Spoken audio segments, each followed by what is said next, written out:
when it was just fish, far back before humans and animals and anything else, there was a shark swimming along who saw far off in the distance 2 fish swimming towards him.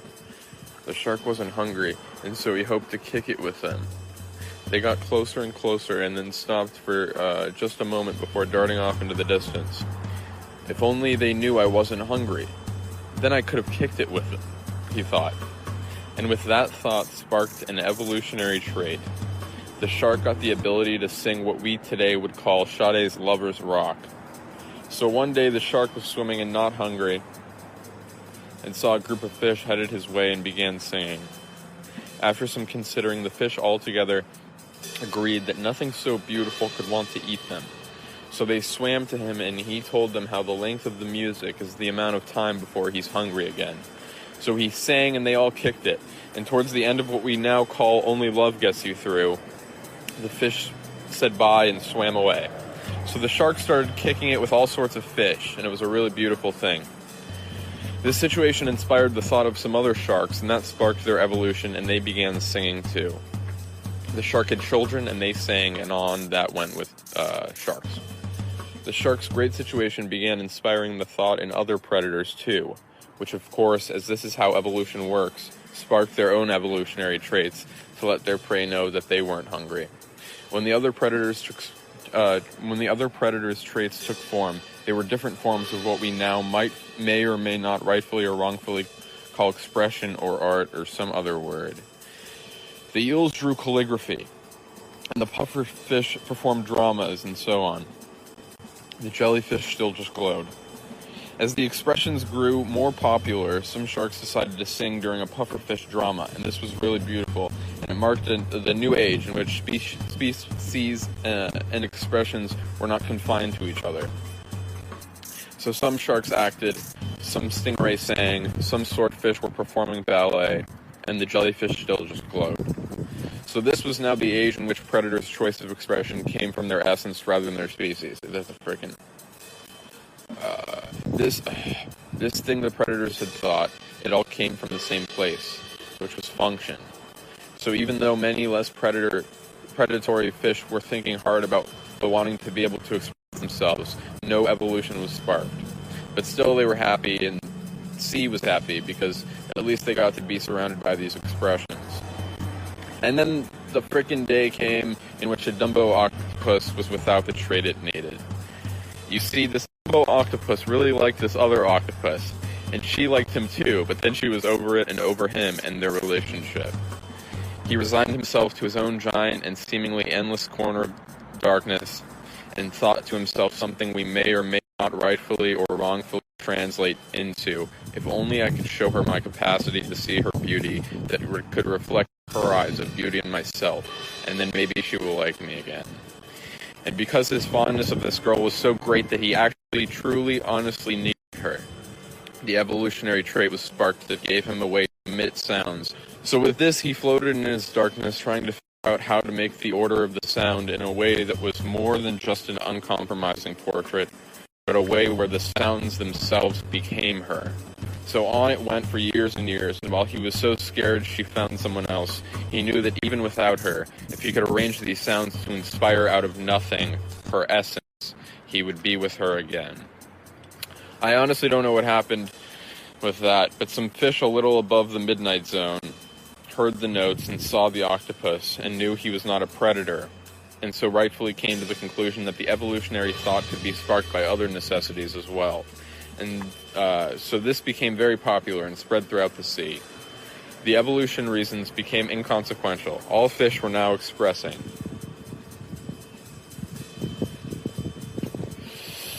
Then one day a group of fish were lounging, kicking it, listening to a freaking lionfish sing what's now called Genuine, The Bachelor, and looking at freaking what is now called Hans Holbein the Younger's An Allegory of Passion being projected by a pallet sugarfish. A princess parrotfish was one of the loungers, and was pissed in general, but this music was moving her in such a way and giving her such relief that she could not stand leaving before 550 Watt was over. The other fish urged her, but she refused. The song ended and the zebra lionfish ate her. This was not good. The pallid sugarfish saw what had happened and temptation was introduced.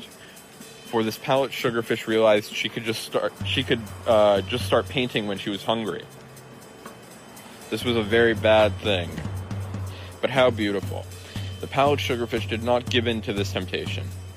Unfortunately, she did talk in her sleep, and one night she was sleeping and mumbling all sorts of crazy things, and out came, "Express when hungry," just as a bluefin tuna was passing by. The bluefin tuna was not very good at thinking, so he didn't know what it meant. He was also not very good at trying to think, so he asked a killer whale what it meant. The killer whale understood right away, and so then happened what we may or may not rightfully or wrongfully call original sin. This killer whale was a buto performer, and so next time she was hungry, she began doing her face thing, and then halfway through, ate some of the fishes washing. The others swam away, witness to this horrible thing, and from that point on, sin was let loose. And the more people that did it, the more it became the norm, which made less chance to identify that it was a sin or whatever.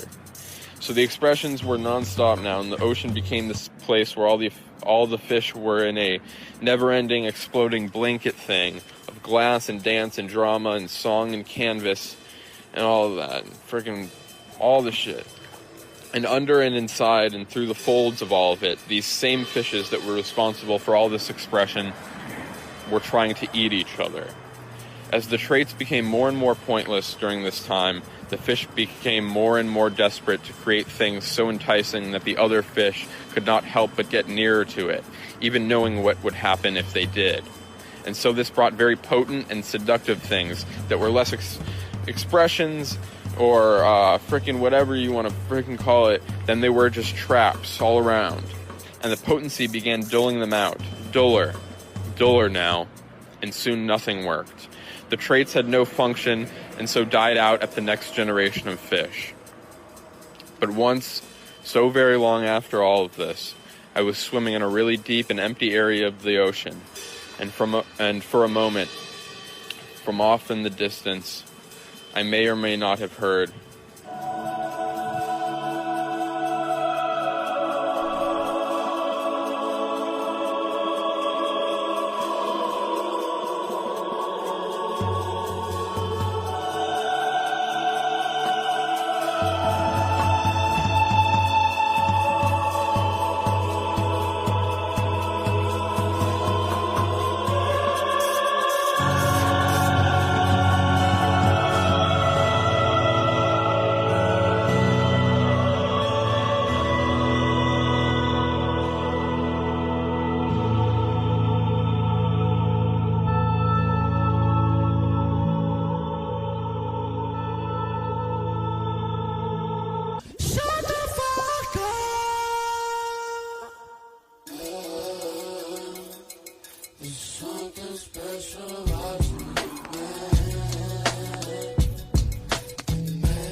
fuck, fact check pursuing.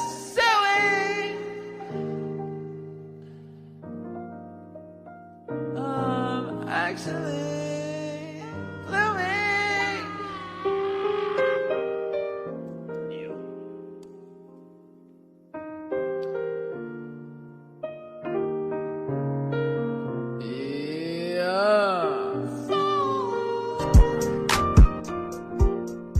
Oh wait, fuck waiting and waiting. This taxing just waxing. Damn, this track is higher than should go. Yeah, homie, I'm hot. Yeah, homie, I glow. Shit, what? This track go. Every time I hear this shit, I'm like, oh my God.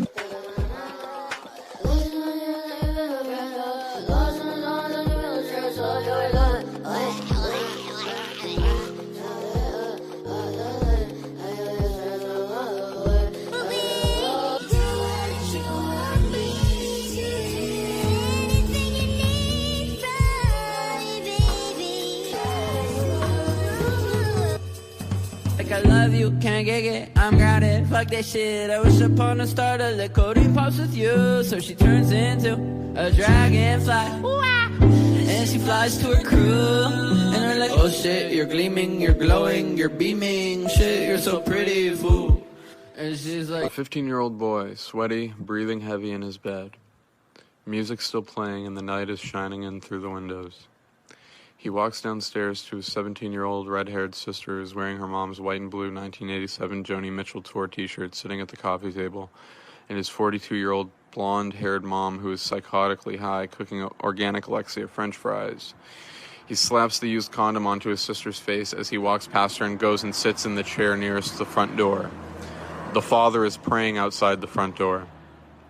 Please let today be different, he says, crossing his fingers sincerely, so melancholic. He opens the door smiling. Family, I'm home. Shut the fuck up, says his daughter, liquid in condom that's on her head dripping down her face. The mom opens the oven, grabs a bubbling and olive oil French fry, and flicks it at her husband. It hits him in the face and he shrieks. She laughs, his daughter laughs, his son laughs. He looks over at his son, who is wide-legged, itching his crotch, sneering at his father. The father sinks his head as he heads up to the bedroom. On the way up the stairs, he is physically ridiculed with his son's boxers, shoes, more French fries, and the condom. Upstairs in his bedroom now, he removes what was thrown onto him and moves to the bathroom to wash off after another hard day at work. He hears his family below, laughing, joking, playing, wassailing, as he resigns himself to his shower. It was a very dark shower, little light getting in, a world in itself. The water is the only sound, and in that way it's just a different look of silence for him. Heat has the shower glass now looking like a Herman Hesse book cover. He merges more and more with the shower vibe until it's all one thing. The hottest girl comes into the shower. He's concrete now. She gives him a blowjob. His shape turns more and more refined. He is like a giant Inca head now, but with a touch of decadence, like a primitive sculpture in the apartment of a rich Manhattan person in the 90s, still in the shower. The water bounces off the stone that's him onto the stone walls where it drips down like rock climbers descending. She leaves. Generations pass. The water stops. Like a miracle, the sound of his family below are still there. He asks for a redo and gets it. He opens the front door. Different house, one story, kitchen empty. He finds his wife, new wife, in bed reading Thomas Bernhard's Concrete.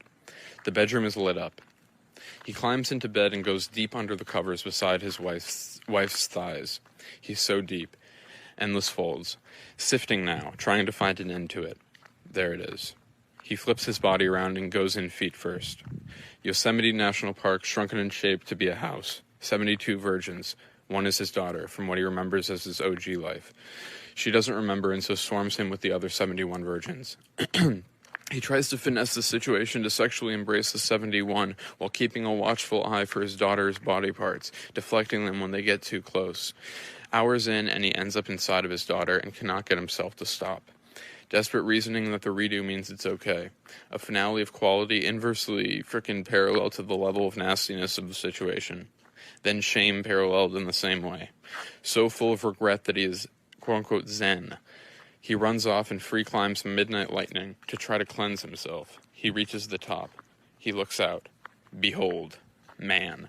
And the beauty of his home makes him embarrassed.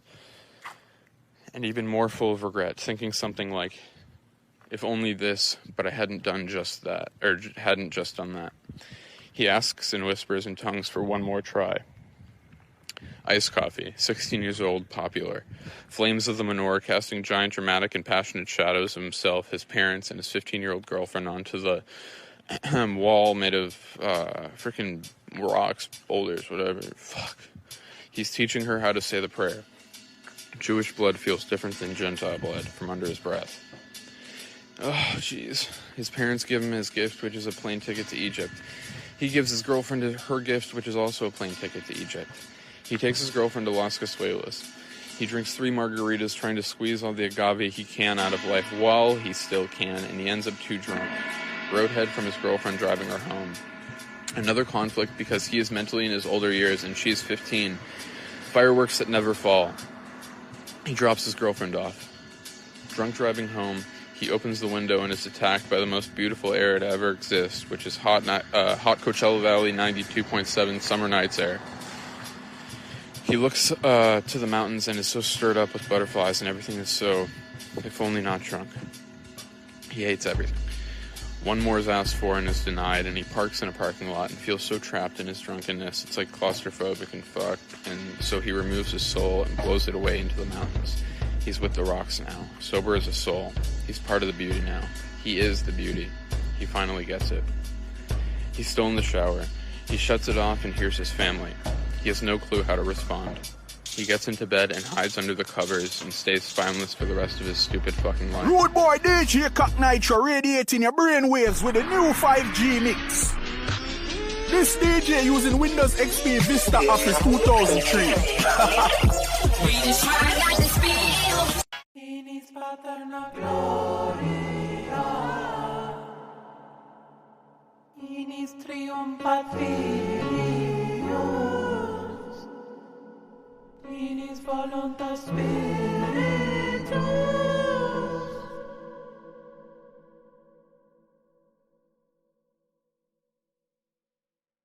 Eterna Christi munera, apostolorum gloria.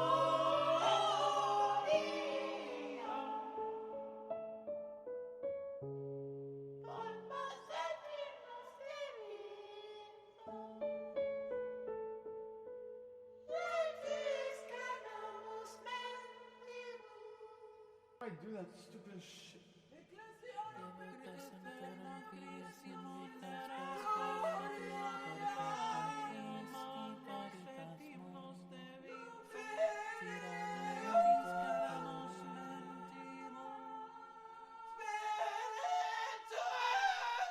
In his paterna gloria,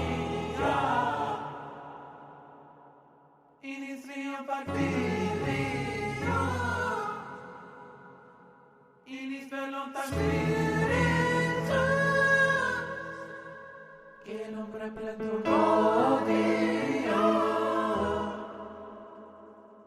Patri, simul que filio.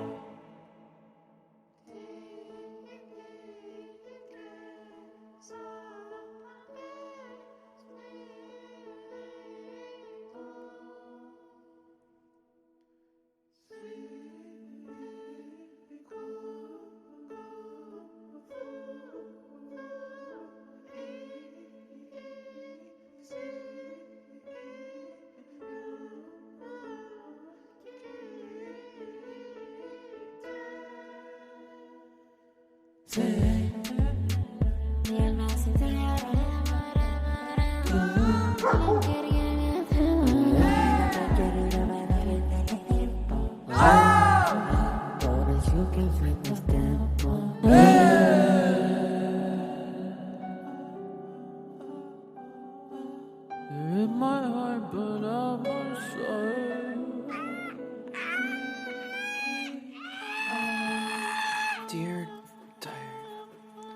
This is like some other shit.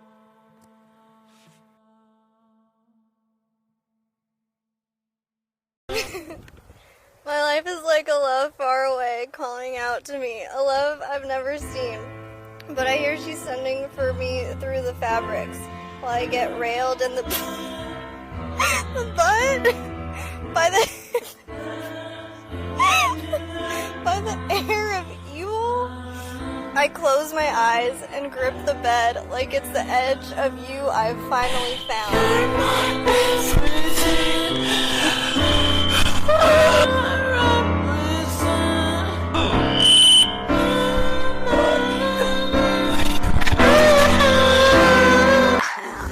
Do you know what I mean?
If I could be everything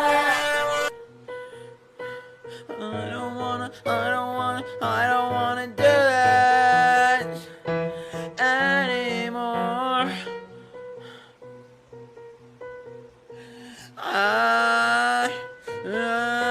I don't wanna do this anymore. Stupid. Why this stupid is? Why is it even here?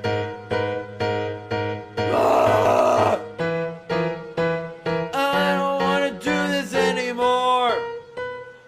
Great, I've sang. Can I go home now? You know? 보자마자 봐봐 야완다 준지 you must do that 봐. It's the boom, it's the boom, it's the boom, it's the boom, it's the boom, it's the boom, it's the boom, it's the boom, it's the boom, it's the boom, it's the boom, boom, it's the boom. I don't know where I am, but if you like kind of picking up on the vibe and what's going on here, I definitely would love some feedback, advice, whatever you got. Thanks so much for taking the time.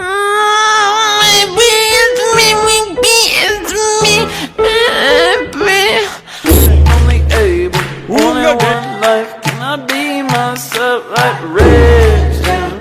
Wretched on the table, I get stretched now.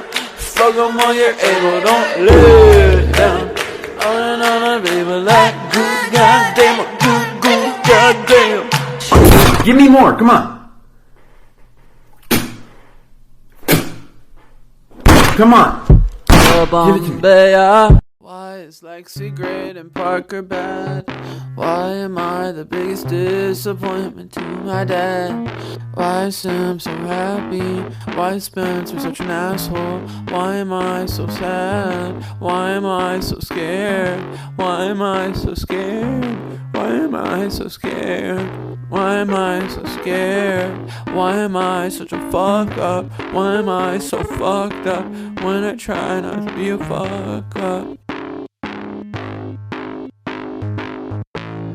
And you haven't seen the better of me. Really, there's way more to me, but I don't really give a fuck what you think. You can keep talk shitting to me if I haven't seen the better of me. I'd like to kill myself to show you I also know this isn't me. Why do I rape myself every day? Why do I rape myself every day? Why do I kill myself every day? Why am I okay with throwing my life away? Why am I okay? Why am I okay with all this evil that I give to me? Why do I rape myself every day? Why is Lexi so good? Why is Lexi so good? Why is Sam so good? Why is Sam so good? Why is Parker so fucked up? Why am I so fucked up? Why is Spencer such an asshole? Why is Spencer such an asshole? Why am I so scared every day and every night for my whole life? Why am I so insecure? Why am I so fucking fake? Why am I such a fuck up? Why do I make my death sad? And you haven't seen a better of me. I'd like to kill myself so you could see I don't want this either. You haven't seen a better of me. I'd like to kill myself so we could see I wasn't born to be like Lexi. I wasn't born to be Ebony. I wasn't born to be like Dodie. I wasn't born to be like Georgie. I wasn't born to be like nobody but me. I wasn't born to be like nobody but me. I wasn't born to be like nobody but me. I wasn't born to be like nobody but me. I wasn't born to be like nobody but me. The big disappointment.